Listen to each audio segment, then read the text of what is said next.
Well, there you are. Hello, good morning, you're welcome, and time for your message from the Morning Man. The first people to settle on the European continent had a really tough time. Everywhere they looked, there was snow. Temperatures were permanently sub zero. They had to instantly find clothing, shelter, and food in that order. They had to run faster than the animals they hunted, otherwise, they would starve. They had to quickly figure out solutions to life and death problems, otherwise, they, their families, and their tribes would die. If they picked the wrong spot to settle, they would have no water.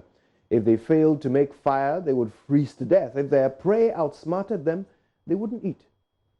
They had to excel every single day or they would die. You can imagine how this would have instilled in them a sense of self-reliance. They realized from the very first day that it was up to them how their day would turn out, how their week, their month, their year would be. It was up to them. There was no time to make excuses if they wanted their children to eat. As they evolved, they would pass on this attitude from generation to generation until it became encoded in their DNA. Religion would come along and they would believe in higher powers and all that, but this fundamental belief that every outcome was up to them would never be removed from their genetic coding.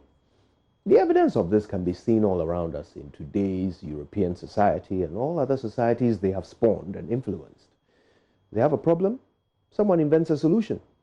Something goes wrong, they blame themselves and learn from it. Something goes right, they turn it into policy and teach everyone how to replicate that success. That genetic coding of excellence has led a society that thrives and a system that works. Well, for the most part.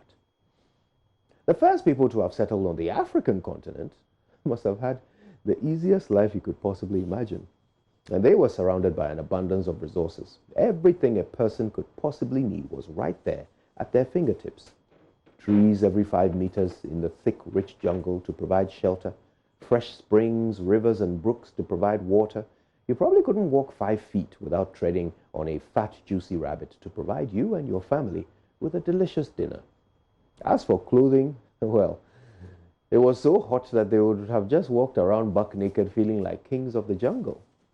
So in the midst of such abundance, you can imagine just how difficult it would be for a lazy person to justify their hunger and poverty. I mean, when they pop over to their neighbor's cave to beg for some leftover antelope stew, they would have to be armed with the best excuse in the world. The gods didn't favor me today. My traps are empty. Oh, the gods have cursed me. I'm sick. So no hunting today.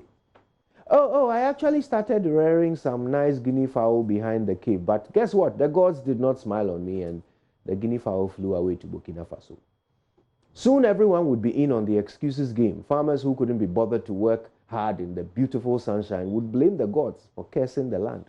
Mothers who couldn't be bothered chasing their kids around and ensuring their safety would blame the gods for giving her retarded children. Leaders who had no clue how to improve the lives of their subjects would blame the gods for cursing the tribe. Soon the African would become experts at blaming someone else for their status in life. This skill will be passed on from generation to generation. Then the Europeans came to our continent. They saw our resources and wanted them for themselves. But of course, we stood in the way. So they assessed the problem, observed our behavior, and came up with a solution. They gave us a gift. That gift was religion. To the African, that presented a buffet of best possible excuses we could have imagined. Little by little, we evolved into a race that believes that whether or not we prosper is entirely down to supernatural forces. This way, we grow more and more comfortable in our failures. After all, it's not our fault, right? My dear friends, this is just my theory, my personal theory of how civilization must have evolved. I may be right or I may be wrong, but either way, the difference between the African mindset and that of other societies is evident in our daily deeds and actions. When things go wrong, we always have something or someone to blame. The weather, cocoa prices, our ancestors, our predecessors, everything is someone else's fault. Which means we don't have to lift a finger to try and solve the problem. You know, we have to think differently and act differently if we are to have any hope of curing this deadly DNA defect and leaving something other than debt for our future generations. My name is Kojo Yankson, and it doesn't matter what my ancestors handed down to me. All that matters is what I hand down to my descendants. Good morning, Ghana.